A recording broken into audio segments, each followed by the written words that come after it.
እሺ የእግዚአብሔር ቤተሰቦች እንደምን ዋላችሁ እንደምን ቆያችሁ? ለዚህ ጊዜ ለዚህ ሰዓት በሰላም በፍቅር ያደረሰን ከሰማያት ሰማያት ወርዶ በጠባብ ደረት በአጭር ቁመት ተወስኖ መከራን አይቶ ዋጋ ከፍሎ ደሙን አፍስሶ የሾህ አክሊል ተቀዳጅቶ ለዚህ ሰዓት ለዚህ ክብር ያበቃን ቸሩ መድኃኔዓለም የተመሰገነ ይሁን። ዛሬ የምናዳምጠው ባለፈው አይታችሁ ከሆነ የዳይቆን ምረትና የክሊፍ ልጅ ስቱዋርት የሚባለው ውይይት ላይ ያው የተነጋገሩት አንዳንድ የቴዎሎጂ ኮንሴፕቶች አሉ ማለት ነው። ስለዚህ በእነዚህ በተነጋገሩበት ጉዳዮች ላይ ምናልባት አንዳንድ ነገሮችን እኔም ያው ከቻልክ ተርጉምልን ያሉት ሰዎችም ስላሉ ነውና እኔም እንግዲህ በምችለው መልክ ለመተርጎም ሞከራለሁና ያው ዳይቆን ምረት ማለት በቤተክርስቲያናችን አገልጋይ የሆነ አባቱም ቄስ ናቸውና እግዚአብሔር ከልጅነቱ ጀምሮ የጠራው የወደደው ያከበረውና ለዚህ ትልቅ ማዕረግ ያደረሰው በጣም የተከበረ የተወደደ ልጅ ነውና ሃርቨርድም ይሁን ኤምአይቲም ይሁን ያው ልጁ ያው ጥሩ ትምህርት ቤት እንደገባ ሰምተናል።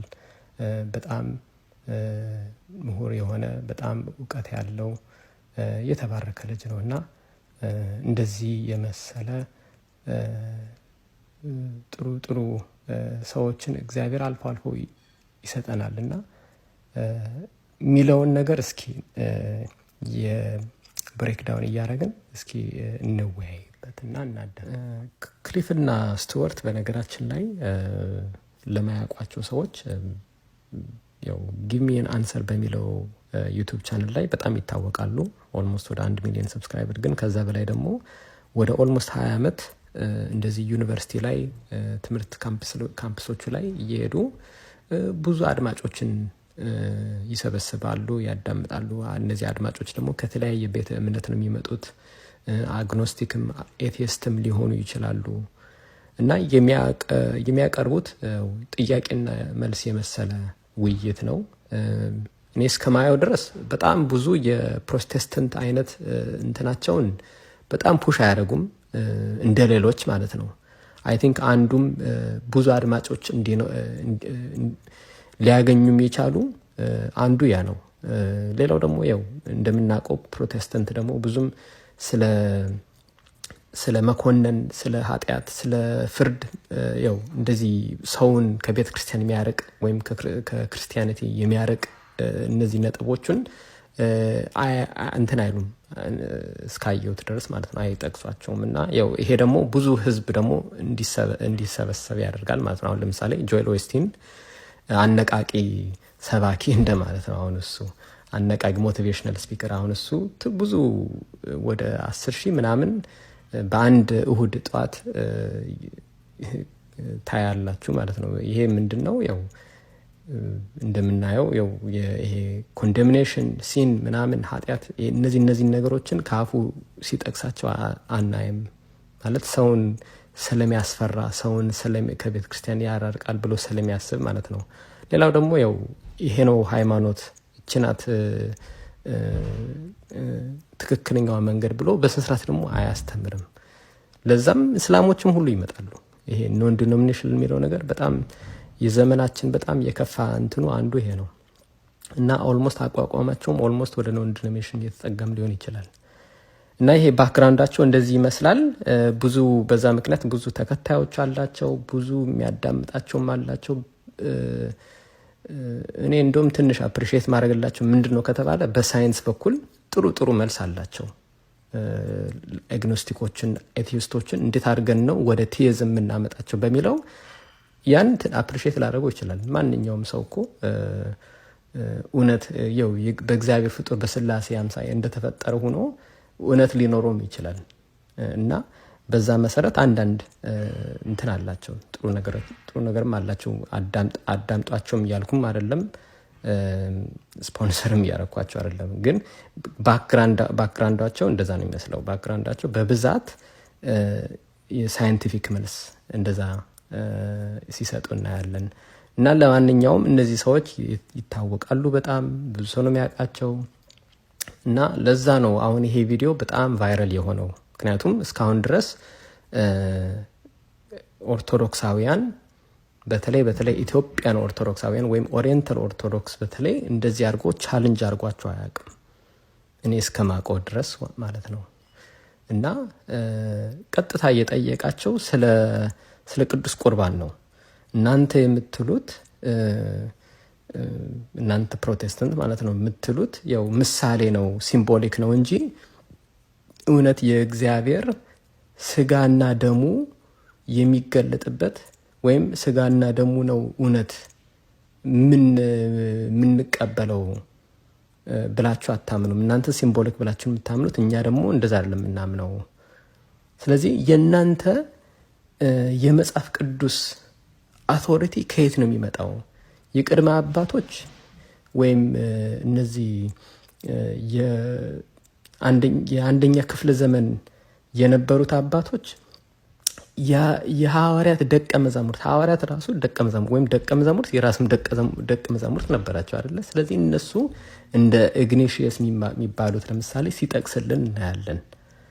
አሁን እነዚህ ሰዎች ከእግዚአብሔር ጋር ሐዋርያት ከክርስቶስ ጋር ሲነጋገሩ ሲጨባበጡ የነበሩ በጣም የቀረቡት ከሱ ጋር አብረው ሲበሉ ከሱ ጋር አብረው ሳይላቀቁ የኖሩ 12 ደቀ መዛሙርት ማለት ነው።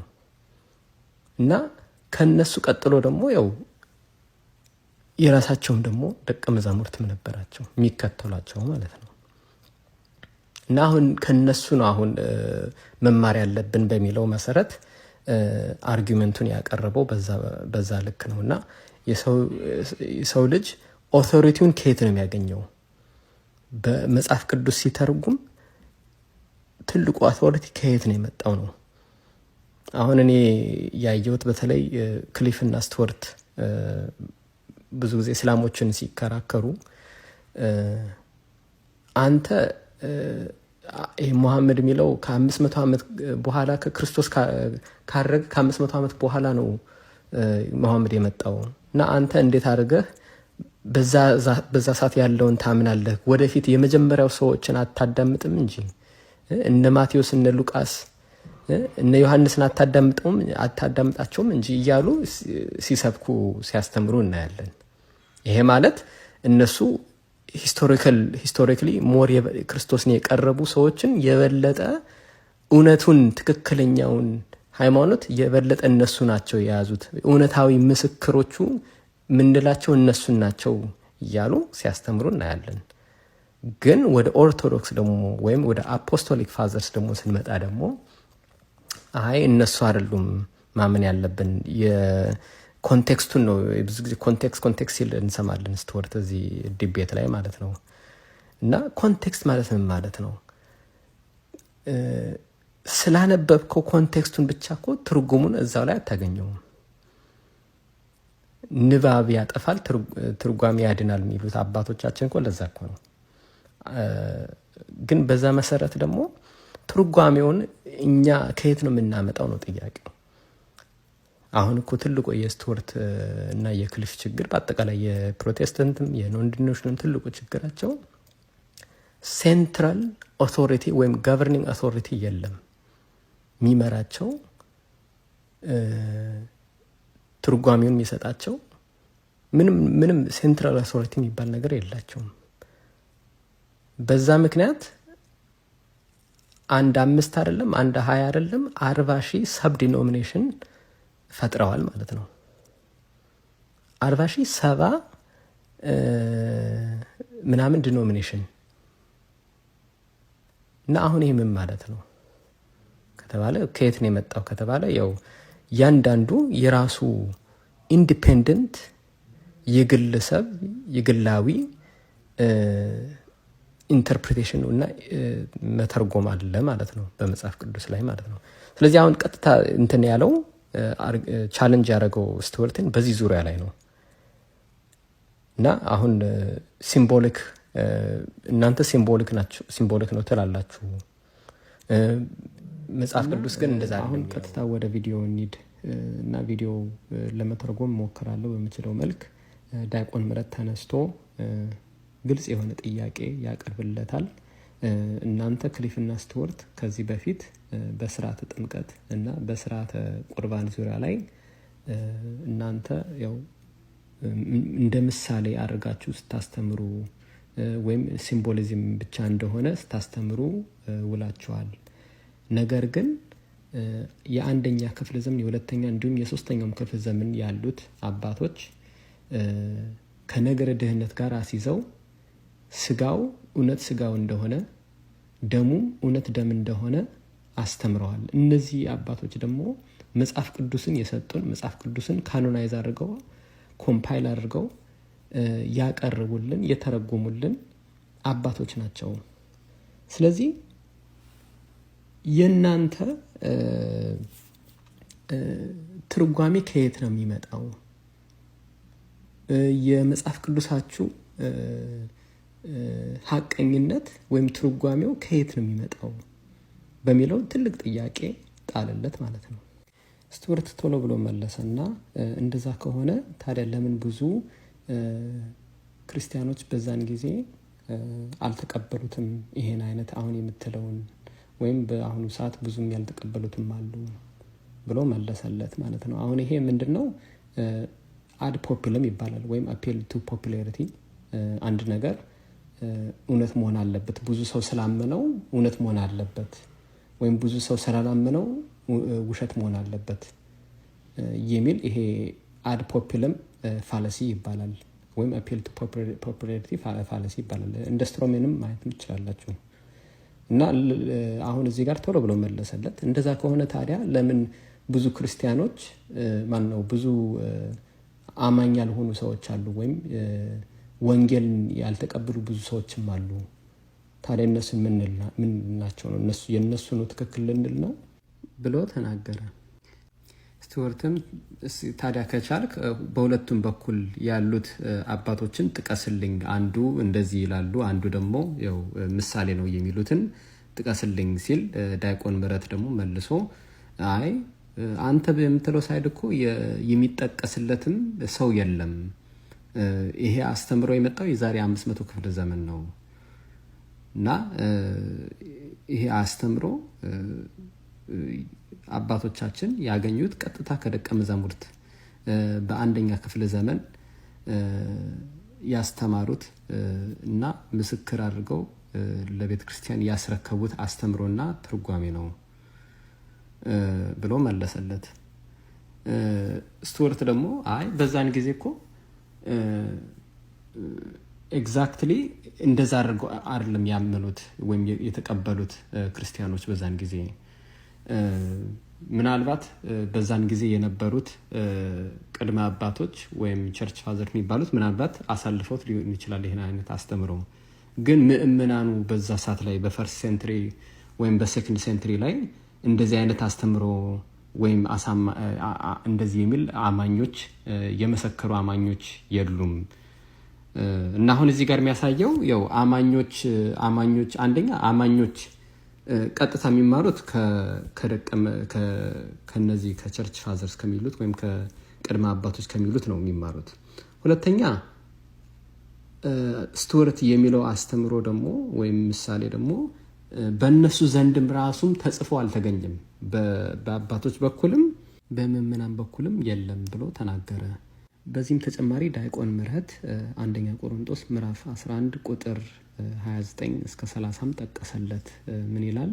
ሳይገባው የሚበላና የሚጠጣ የጌታን ስጋ ስለማይለይ ለራሱ ፍርድ ይበላልና ይጠጣልና፣ ስለዚህ በእናንተ ዘንድ የደከሙና የታመሙ ብዙዎች አሉ፣ አያሌዎችም አንቀላፍተዋል ብሎ ጠቀሰለት። አሁን ይሄ የሚያሳየው ምንድን ነው? ምሳሌ ብቻ ከሆነ የእግዚአብሔር ስጋና ደግሞ ለምን እነዚህ ሰዎች ታመሙ? ለምን ሞቱ? ህማምስ ለምን አገኛቸው?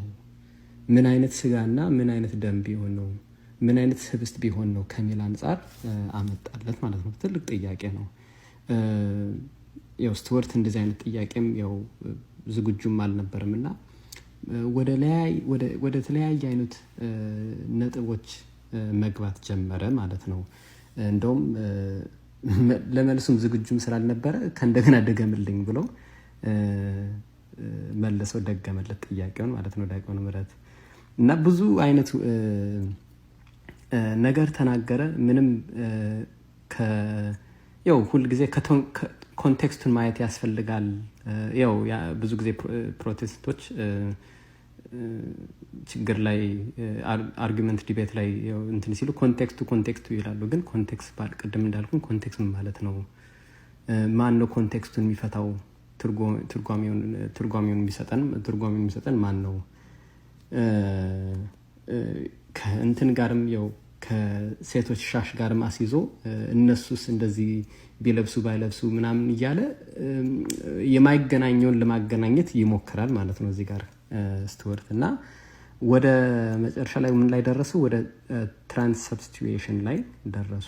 ወደ ስቱወርትም ያለ ትራንስሰብስቲዩሽን ድህነት የለም ምን አይነት አስተምሮ ነው ብሎ ጠየቀው። አይ እኔ እኮ በትራንስሰብስቲዩሽን ወይም ስኮላስቲክሊ ዲፋይንድ የተደረገው ትራንስሰብስቲዩሽን የሚለውን እኔ አላምንም። ትራንስሰብስቲዩሽን በነገራችን ላይ ምን ማለት ነው ከተባለ ትራንስሰብስቲዩሽን ማለት ይሄ አካዴሚክ ትርጓሜው ማን ነው? አካዴሚክ ዴፊኒሽኑ ወይ ትርጉሙ ይሄ ህብስቱ ወደ ስጋው ወይኑ ወደ ደሙ የሚገልጽበት ፕሮሴስ ነው። በቤተ ክርስቲያናችን አስተምሮ ደግሞ በተለይ በኦሪየንታል ማለት ነው እኛ እንትኑ ላይ ፎከስ አናደርግም። ይሄ ዴፊኒሽኑ ላይ ወይም ፊሎሶፊካል ፍሬምወርክ በዛ ግድብ አናስቀምጠውም። የእግዚአብሔርን ስጋው ደግሞ ወይ ዩክሪስቱን ፊሎሶፊካል ዴፊኒሽን ወይም ፕሮሴሱን አንገልጸውም። ለዛ ነው ሚስጢር ምንለው። ይሄ በነገራችን ላይ ቶማስ አኩይነስ ያመጣው የዌስተርን ስኮላስቲክ የሱ ቴዎሎጂ ነው እና ኦርቶዶክስ ቴዎሎጂ ግን ሚስቲካል ነው የምንለው። we affirm the change happens but we do not define how it happens። ለዛ ነው ሆሊ ሚስትሪ ወይም ሚስጢረ ቁርባን ምንለው። ለዛ ነው ትራንስሰብስቲዩሽን ደግሞ ሚስጢረ የሚለውን ያወጣውና ፕሮሴሱን እዛው ላይ ይገልጽልሃል። ካቶሊኮችንም አይታችሁ ከሆነ ህብስቱን ከላይ ወደ ሰማይ አድርገው ህዝቡ ሁሉ እንዲያየው ያደርጋሉ። እኛ ደግሞ እንኳን ያቀርቶ መጋረጃ አለ። ከዛ ደግሞ ቄሶቹ ሲያቆርቡ ራሱ በእጃቸው እንደምንም ብለው ደብቀው ነው የሚያቆርቡ አፋቸው ውስጥ እስከሚገባ ድረስ ማለት ነው። ለምን? ሚስጢራዊ ስለሆነ መታየት የሌለበት በጣም የረቀቀ ሚስጢር ስለሆነ ማለት ነው። ስለዚህ አሁን እዚህ ጋርም ትራንስሰብስቲዩሽን እና ስለ ነገረ ድህነት ውስጥ እየገቡ እናያለን ማለት ነው። ያው እንደምታውቁት ፕሮቴስታንቶቹ ብዙ ጊዜ እነሱ የሚያምኑት አንዴ ድነናል የሚለው አስተምሮ ነው ያላቸው፣ ወይም ዋን ሴቭድ ኦልዌይስ ሴቭድ የሚል አስተምሮም አላቸው እና ይሄ ደግሞ ፈጽሞ ከመጽሐፍ ቅዱስ የራቀ አስተምሮ ነው እና ዲያቆን ምህረት ሐዋርያት ያስተማሩት እንደዚህ አይደለም። ወደ ኤፌሶን ሰዎች ምዕራፍ 2 ቁጥር 8 ብንሄድ ድነናል ይላል። አንደኛ ቆሮንቶስ ምዕራፍ 1:18 ሲል ደግሞ እየዳን ነው ይላል። ከዛ ደግሞ ወደ ሮሜ ምዕራፍ 5 ቁጥር 9 እስከ 10 ስንሄድ ደግሞ እንድናለን፣ ድነናል፣ እየዳን ነው፣ ወደፊትም እንድናለን የሚል ፓስት ፕሬዘንት ኤንድ ፊውቸር ነው የሚያስተምረው ነው መጽሐፍ ቅዱስ ማለት። በነገረ ድህነት ዙሪያ ላይ ፕሮሴስ እንደሆነ የአንድ ጊዜ ጉዳይ እንዳልሆነ ያስተምራል ቤተክርስቲያናችን ወይም መጽሐፍ ቅዱስ ማለት ነው። አሁን በእነሱ ዘንድ ያው አንዴ ከዳን ይበቃናል የሚል አንዴ ራሳችን እምነታችን እንትን ከሰጠ ነው ወይም ካመን ይበቃናል የሚል ይሄ ደግሞ እንዳልኳችሁ ከብዙ መጽሐፍ ቅዱስ ጥቅሶቹ ጋር ይጋጫል። አሁን ለምሳሌ ወደ ገላትያ ሰዎች ምዕራፍ 5 ብንሄድ ቁጥር 4 ላይ በሕግ ልትጸድቁ የምትፈልጉ ከክርስቶስ ተለይታችሁ ከጸጋው ወድቃችኋልና። አሁን ይህ ማለት ነው ከክርስቶስ ጋር የነበሩ ሰዎች ከጸጋ መለየት እንደሚችሉ፣ ከእግዚአብሔር ረድኤት መለየት እንደሚችሉ ያሳያል። ወደ አንደኛ ቆሮንቶስ ምዕራፍ 9 ቁጥር 27 ላይ ብንሄድ ጳውሎስ ምን ይላል? ነገር ግን ሌሎች ከሰበኩ በኋላ ራሴ እየጣልሁ እንዳልሆን ስጋዬን እየጎሰምሁ አስገዛዋለሁ ይላል። ከዛም ቀጥሎ ደግሞ ስለ ሲነርጂዝም ደግሞ ይጠቅሳል ማለት ነው ዲያቆን ምህረት። ሲነርጂዝም ማለት በቴዎሎጂ ዘንድ ያው አንድ መሆን የሚለው ቃል በአምላክና በሰው ልጆች መካከል የመዳን ሂደት በትብብር ለመከናወን የሚያደርገውን ጥረት ያመለክታል ማለት ነው አይደለ? ወይም በመለኮታዊ ጸጋና በሰዎች ነፃ ምርጫ መካከል ያለውን ዝምድና የሚያጎላ ሲሆን ይህም ሁለቱም ለመዳን አስፈላጊ መሆናቸውን ያመለክታል ማለት ነው። ስለዚህ ከነገረ ድህነት ጋር ሲነርጂዝም ወይም የእግዚአብሔር እና የራሳችንም ያለን ቅርብነት ያመለክታል ማለት ነው። እና ሲነርጂዝም በቴዎሎጂ ክፍል በጣም ትልቅ ክፍል ነው። ከነገረ ድህነት ውስጥም ጋርም የታወቀ ክፍል ነው እና ብዙ ጊዜ እናያለን ፕሮቴስታንቶች ይህን የመሰሉትን አስተምሮ ሲክዱ እንትን ሲሉት እናያለን። በዚህም ተጨማሪ ደግሞ ዲያቆን ምህረት ወደ ሮሜ ሰዎች ምዕራፍ 4 ሐዋርያው ቅዱስ ጳውሎስ ስለ አብርሃም ምን አለ? ቁጥር 3 ላይ አብርሃምም እግዚአብሔርን አመነ ጽድቅም ሆኖ ተቆጠረለት ይላል። ምን እየጠቀሰ ነው ቢባል ዘፍጥረት ምዕራፍ 15 ቁጥር 6ን እየጠቀሰ ነው ሐዋርያው ቅዱስ ጳውሎስ ማለት ነው። እዛ ላይ ራሱ ቃል በቃል አብርሃም በእግዚአብሔር አመነ ጽድቅ ሆኖ ተቆጠረለት እያለ ምዕራፍ 15 ላይ ጽድቅነትን ስላመነ ተቆጠረለት ነው ወይ ነው? አሁን የሱ አርጊመንት የዲያቆን ምህረት አርጊመንት ስላመነ ነው ጽድቅ ሆኖ የተቆጠረለት? ከምዕራፍ 15 በፊትስ ምን አደረገ? አሁን ጥያቄው ያ ነው እኮ። አሁን ስላመነ ነው ጽድቅነት ያገኘው ወይስ ከዛ በፊት ብዙ ስራ ሰርቷል ወይ ነው? ወደ 3 ምዕራፎች ወደ ኋላ ብንሄድ ብዙ የሰራቸው ስራዎች አሉ አብርሃም ማለት ነው። ዝም ብሎ አይደለም እዚህ ደረጃ ላይ የደረሰው ወይም ጽድቅ ተብሎ የተጠራው ዝም ብሎ ስላመነ አይደለም በሚል ምሳሌ አመጣለት ማለት ነው። ከዛ ቀጥሎ ስቱወርትም ደግሞ ፈያታዊ ዘየማንስ እሱ አሁን ሳይጠመቅ ሌሎችንም የምትለውን ሁሉ ሳያደርግ ነው መንግስት ሰማይ ወይም ገነት የገባው። ታዲያ እንዴት እሱን ትላለህ ብሎ ምሳሌ አመጣለት። ዲያቆን ምህረትም እግዚአብሔር የሚያድነው እያንዳንዱ የህይወታችን ሁኔታዎችን አይቶ አመቻችቶ ነው። በነገረ ድህነት ላይ ያለው የቤተ ክርስቲያናችን መልስ እንደዛ ነው። እያንዳንዱ ነገር ሰርከምስታንሻል ነው፣ እንደ ሁኔታው ነው አይደለ? አሁን ለምሳሌ አሁን የማቴዎስ ወንጌል ምዕራፍ 25ን ለምሳሌ ጠቀሰ። ምዕራፍ 25 ቁጥር 14 እስከ 15 ያው እነዛ 3 እንትኖች የተሰጣቸው ማለት ነው። መክሌት የተሰጣቸው ማን ናቸው? ለምሳሌ ባሮቹን ጠርቶ ያለውን ገንዘብ እንደሰጣቸው እንዲሁ ይሆናልና ለአንዳንዱ እንደ አቅሙ ይላል። ለአንዳንዱ እንደምን ሰጠው? እንደ አቅሙ ነው የሰጠው።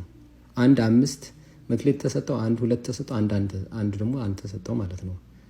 ስለዚህ አሁን ይሄ የሚያሳየው ምንድን ነው? የሰው ልጅ የሚሰጠው እንደ አቅሙ እንደሆነ።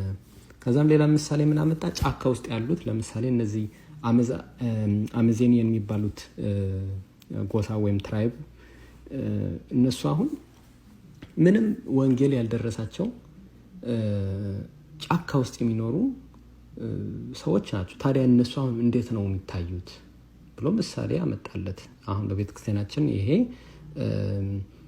ኢንቪንሲብል ኢግኖረንስ የሚለው አስተምሮ አለ። ያ ማለት ስላልተማሩ ወይም ወንጌሉም ስብከቱም ስላልደረሳቸው እግዚአብሔር ሊፈርድባቸው አይችልም የሚል አስተምሮ አለ በዚህ ዙሪያ ላይ ማለት ነው። ግን ነገሮችን ሁሉ ሰብሰብ ለማድረግ እኔ ግን የመጣሁት ልጠየቅ የፈለኩት ከኤፒስቲሞሎጂካል ፖይንት ነው እንጂ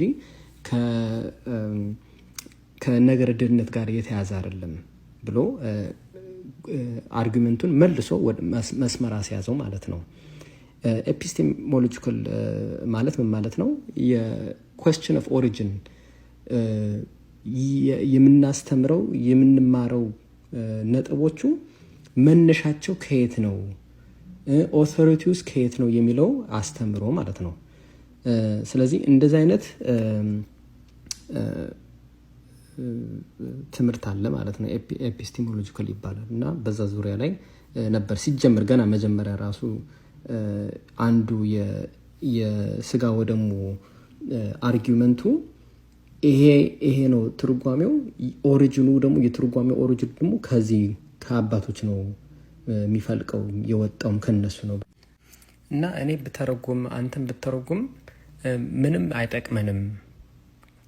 እኛ መተርጎም ያለብን ቅድመ አባቶች መጽሐፉን ሰብስቦ ላዘጋጁልን እነሱም ነው ሲጀመር መጀመሪያም የደረሳቸው። በዛም ዘመን ላይም የነበረው የጉባኤ ስምምነትም በዛ መሰረት ብንሄድ የበለጠ እውነት ላይ እንደርሳለን። ስቱዋርትም ደግሞ በኢንፋሊቢሊቲ በሚለው ኮንሰፕት ላይ ለመጠየቅ ወይም ለመመለስ ሞከረ። ኢንፋሊቢሊቲ ማለት በጉባኤዎቹ በአንደኛ በሁለተኛ በሶስተኛ ባሉት በጉባኤዎቹ ላይ ኢንፋሊቢሊቲ ተሰይመው ነበር። ኢንፋሊቢሊቲ ማለት የማይሳሳቱ ጉባኤዎቹ በቤተክርስቲያናችን አስተምሮ መንፈስ ቅዱስ ይመራቸዋል። ስለሚመራቸው እኛ ኢንፋሊብል ነው ብለን ወይም አይሳሳቱም ብለን ነው የምናምነው እና አሁን እናንተ አይሳሳቱም ብላችሁ ግን ስንት ነገር ቀያይራችኋል ብሎ ትክክል ያልሆነ ነገር አመጣ አሁን እዚህ ጋር ማለት ነው። አሁን መቼ የተቀየሩበት ለምሳሌ መቼ ነው? ከዛ ቀጥሎ ለምሳሌ ብሎ ቫቲካን 1 ጉባኤ ወይም ካውንስል፣ ቫቲካን 2 ካውንስል፣ ቫቲካን 3 ብሎ ጨምረው። አንደኛ እኔ ካቶሊክ አይደለሁም ኦርቶዶክስ ነኝ። ሁለተኛ ቫቲካን 3 የሚባልም ጉባኤ ካውንስልም የለም። ይሄንስ ለምንድን ነው የምትጠራብኝ? እኔ ኦርቶዶክስ ነኝ። እነዚህ አሁን የጠቀስካችሁ ጉባኤዎቹ ለኛ ጉባኤ አይደሉም፣ የተወገዙ ጉባኤዎች ናቸው። ስቱዋርትም ምን ብሎ ጠየቀው? አሁን እኮ የምትጠይቅኝ ስለ ቅድመ አባቶች አይደለ እንዴ? አይ እኔ አሁን የምጠይቅ በአጠቃላይ ስለ አንደኛ እና ሁለተኛ ክፍለ ዘመን ያለህን መረጃ አሳየኝ። በዛን ጊዜ ያሉት ክርስቲያኖች አንተ የምትለውን ብለዋል ወይ? ስጋ ወደሙ እውነት ምሳሌ ብቻ ነው ወይ? ባፕቲዝም ወይም ስርዓተ ጥምቀት ራሱ ምሳሌ ነው ወይ የሚል ወይ ደግሞ አንድ ይድናል የሚል አስተምሮ እስኪ አንድ መረጃ ብቻ አምጣልኝ። ምክንያቱም ይሄ የምትለው ነገር ሁሉ የዛሬ 500 ዓመት ብቻ ነው የመጣው፣ አዲስ አስተምሮ ነው እና አንድ ሰው እስኪ ጥቀስልኝ ብሎ ጥያቄ ጠየቀው ማለት ነው ዲያቆን ምህረት። ስቱዋርት መልሶም ያው ሂስቶሪካሊ እኔ አጥንቼዋለሁ፣ በዛን ጊዜ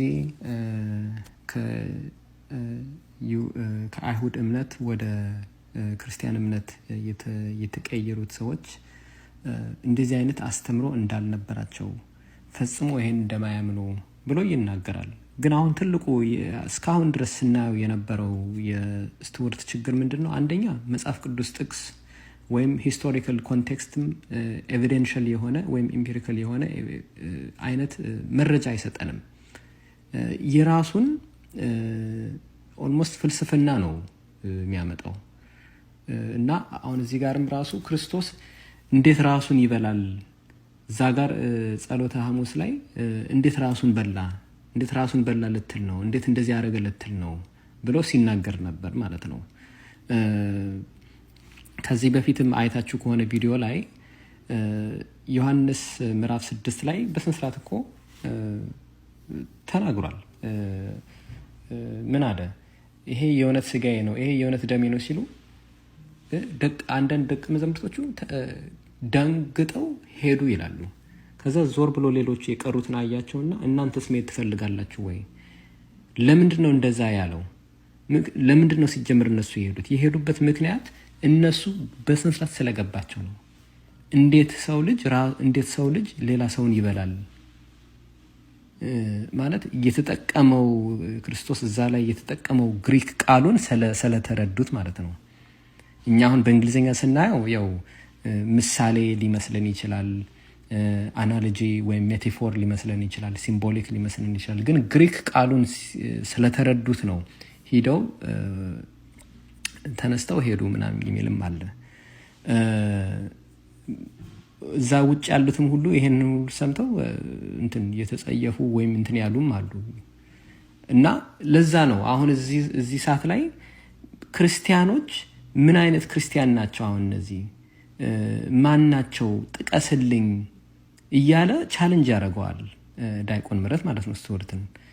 እና ማን እየጠቀሰ ነው? እኔ እኮ አንደኛ ክፍለ ዘመን ላይ ያሉት እነ ኢግኔሽየስን፣ እነ ጃስትን ማርቲንን፣ እነ አታጋራስን፣ እነ ኢሬኔየስ እያለ ሲጠቅሳቸው ነበር ማለት ነው።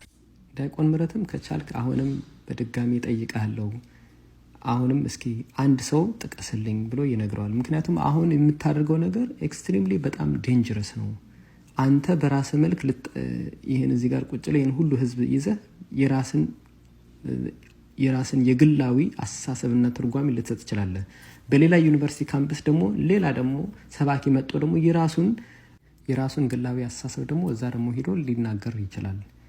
ከዚህ ቀጥሎ ደግሞ የስቱወርት አባት ክሊፍ፣ ዋናው የሚታወቀው ክሊፍ ነውና ክሊፍ መጣና ይሄ ነገር በጣም እየረዘመ ነው እና ለመዝጋት እንሞክር።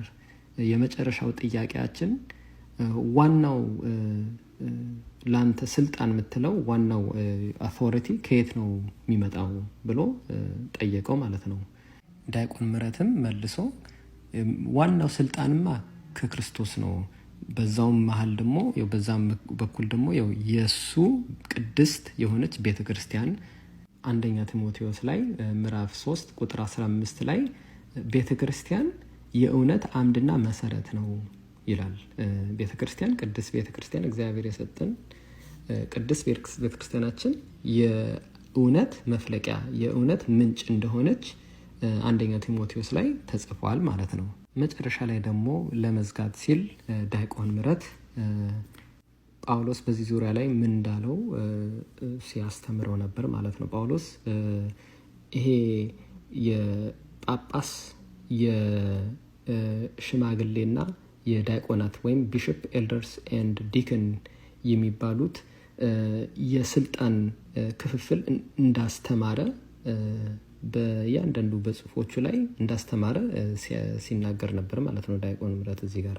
እና አሁን ይሄ የሚያሳየው ስልጣናቸውን ያገኙት ከደቀ መዛሙርት እንደሆኑ ማለት ነው። አሁን ክርስቶስ ደቀ መዛሙርቱን ሾማቸው ማለት ነው፣ ስልጣን ሰጣቸው ወይም ክህነት ከሾማቸው በኋላ እነሱ ደግሞ ለነዚህ ለአካባቢ ላሉት ጳጳሳት አሁን ለምሳሌ ማርቆስ ወደ እስክንድርያ ሄዶ ጳጳስን ሾመ። ቶማስ ደግሞ ወደ ህንድ ሀገር ሄዶ ሌላውን ይሾማል፣ ቤተክርስቲያን ያስፋፋሉ።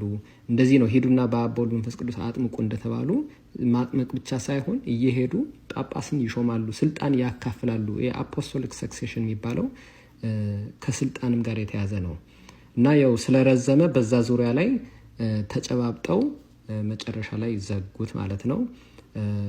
እና ወንድማችን ዳይቆን ምህረት ቃለ ሕይወት ያሰማልን ብለናል። በጣም እጅግ በጣም ነው ያስደሰትከን ያስኮራህን። እግዚአብሔር አምላክ አሁንም አገልግሎት ዘመንን ይጨምርልህ። ከዚህም አልፎ ደግሞ ለቅስና ማዕረግ ያብቃህ። ቤተሰቦችህንም ቄስ መላኩም ሁሉ እግዚአብሔር አምላክ አገልግሎት ዘመናቸውን ይባርክላቸው፣ በጤና በእድሜ ሁሉ ያኑርልን ብለናል። ወስብሐት ለእግዚአብሔር ወለወላዲቱ ድንግል ወለመስቀሉ ክቡር አሜን።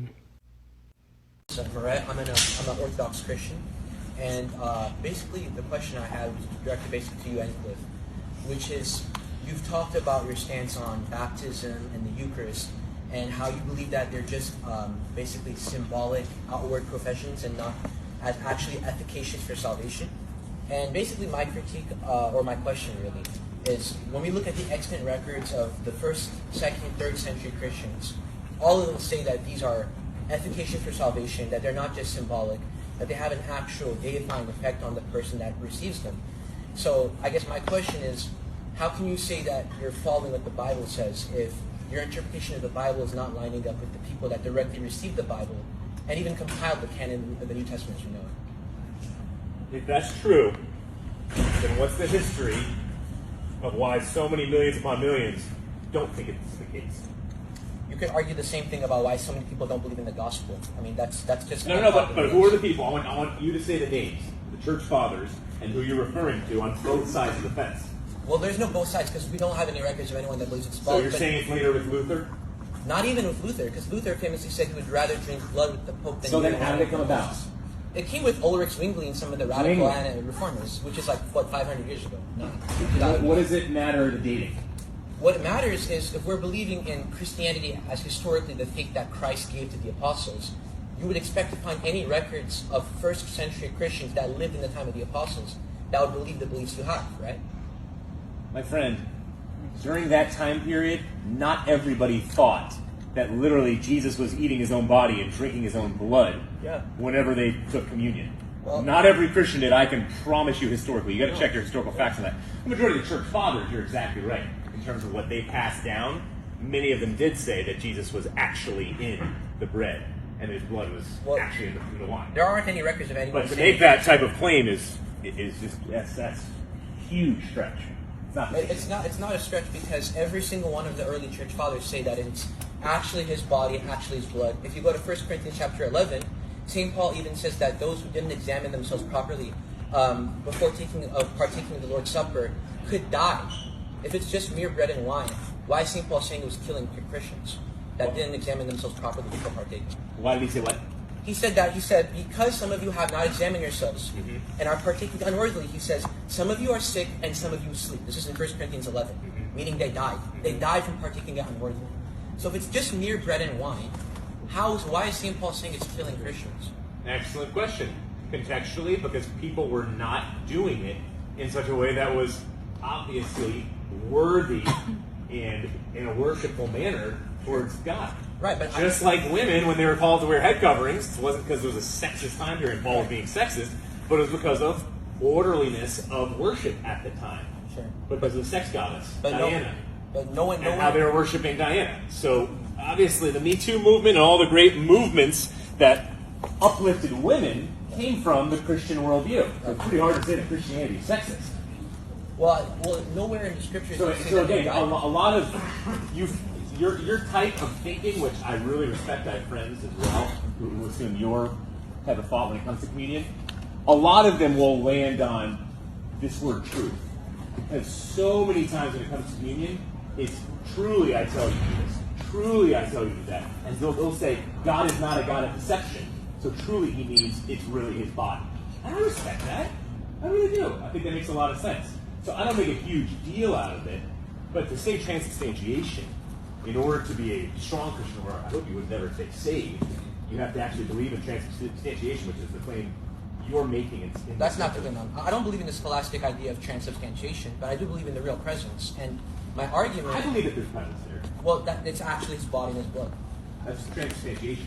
No, transubstantiation is the metaphysical idea that the substance goes from being the substance of bread and wine to the substance, but right? You could believe in consubstantiation like Lutherans believe. Sure. You could believe in other metaphysical things. So are those salvific? You need to believe in those. What I think is necessary is to believe in the faith of the apostles, and they believe that was truly his body and his blood. That's what all so of the if you don't believe in what the apostles teach on communion specifically, that the body is the actual body in the bread, right, and the blood in the wine, then are you not saved? So I think you're kind of viewing salvation as a one-time thing, which I think in of itself is a Protestant worldview. I think the patristic understanding of the early Christians was that salvation is union with God. So it's a process. And part of that... Based off of works and tradition. Well, what do you mean by works? You're saying it's a process, salvation is. Salvation is a process. Sounds like works versus a one-time decision Right. to lay everything at the foot of the cross and say, Jesus, I am unworthy. Right. I need your saving grace. we You don't- save me. Right. When I hear you say process, that makes me very nervous, my friend. Well, Very nervous. You see in the because writings, now it is becoming a salvation issue. well, if you see in the writings of St. Paul, he talks about how we were saved. Yes? He also says you're being saved, and he also said that you will be saved on the, Yep, the last that's day. exactly right. So this is a So past, justification it's a past, and present, sanctification. but the word being used is salvation in all of them. It's But we past, also present. have to remember that in the Bible it says, by grace you have been saved. Of course, we believe that That's too. endless. We That's all believe over that. the We place. believe that. But if we believe that salvation is synergistic, which means it's a cooperation of energies, there's the energy of God, which is grace. But then we must also cooperate with the grace of God and be faithful to Him, right? That's why St. Paul, in fact, Cliff quoted in Philippians chapter 2, it says, work out your salvation with fear and trembling. There's the faithfulness. In Romans 4, when St. Paul quotes Genesis and he says that Abraham believed and it was counted to him as righteousness, he's quoting Genesis chapter 15, verse 6, which is 3 chapters after Abraham was already called. He had done stuff, he was faithful to God. That was how he was able to demonstrate his belief. It wasn't just empty faith. It wasn't just, he came to an altar call, stretched out his hand and said, I believe. He expressed it. What about the thief on the cross? The thief on the cross, Did he express it after years and years and years? There was a process and all of a sudden he was saved? that's a good point, but consider the circumstances. He was nailed on the cross. There was nothing he could do. It was all circumstantial. It's all, God condescends to what we can Jesus do. is all about just circumstantial. That's all he's about. No, God condescends to what you can do. Consider the parable of the 3 servants. Each one was given in accordance with what he could do. One was given 1 talent. Yes. One was given 2. One was given 5. The You can give him much will be expected. I would never say, for instance, that an uncontacted Amazonian tribe is going to hell, right? Because God condescends in accordance to what they can do, right? Or the person who on his deathbed says, I believe in Christ, I'm not going to say he's going to go to hell because he wasn't baptized. But for all of us in this room who can, we ought to be faithful. It says in Mark chapter 16, he who believes and is baptized will be saved. So, and I also want to preface all of this, that my question to you is more epistemological. Like, I can offer my own opinion of Scripture. You can offer your own opinion of Scripture. But we should interpret a text based on the people who wrote it, the people who directly received that writing, right? Yep. The consensus of the people at that time. And there isn't anyone we can find in terms of extant Good. records So we'll go by that that is what you believe. We'll go by that Okay. So then you believe in the infallibility of the councils. Are you talking about the ecumenical councils? The infallibility of the councils. The council is a very general thing. Maybe that's specific. Oh yes, there's many different councils that talk Right. about this very topic that we're talking about. Right. But that's And the not... infallibility of the councils make these claims, and they've changed over time, just like Vatican I, II, and III. I don't believe in those. And there's no Vatican III. I don't. This conversation totally breaks down. If you don't believe in the councils and you don't believe in the Vatican, No. I'm not a Catholic. I'm an Orthodox Christian. Or that's just okay, but still, this conversation I- starts to I- break down because the infallibility of the councils that you're talking about, based off of the church fathers' claim and the councils that they had, Right. where they said this is infallible, it's based off of this tradition, which is Right. connected to Scripture. Right. There's an internal contradiction because they changed.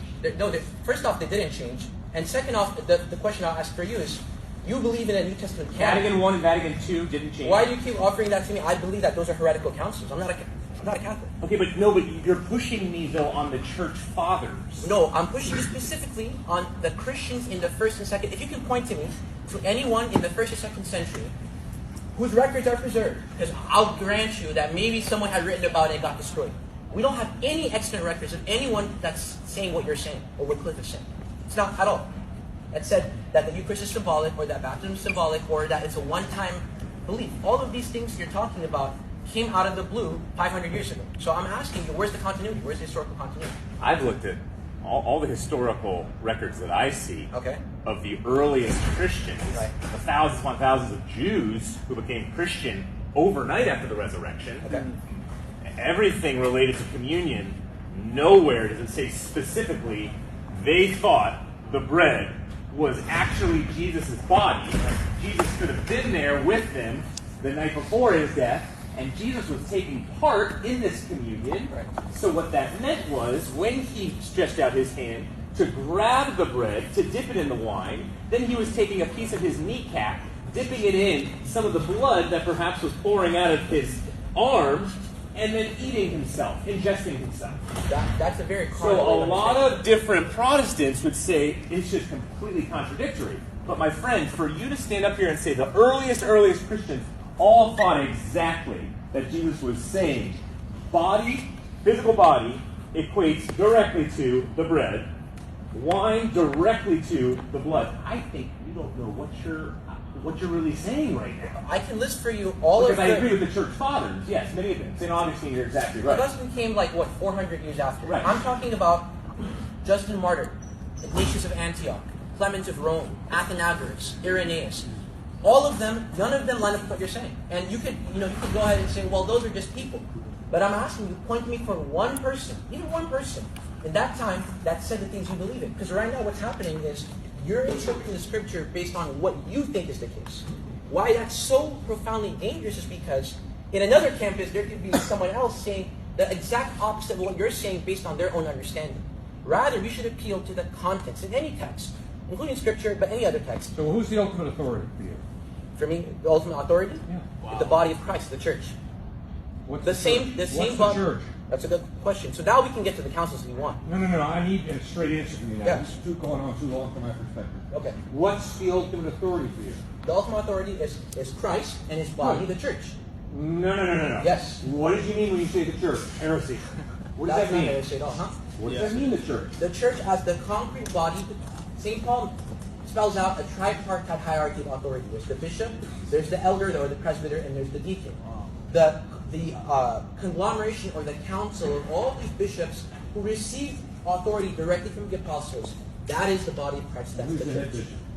The head bishop. Well, in any given region there's a head bishop. I don't believe in the Pope. Good. Okay. Good to meet you, brother. Keep going.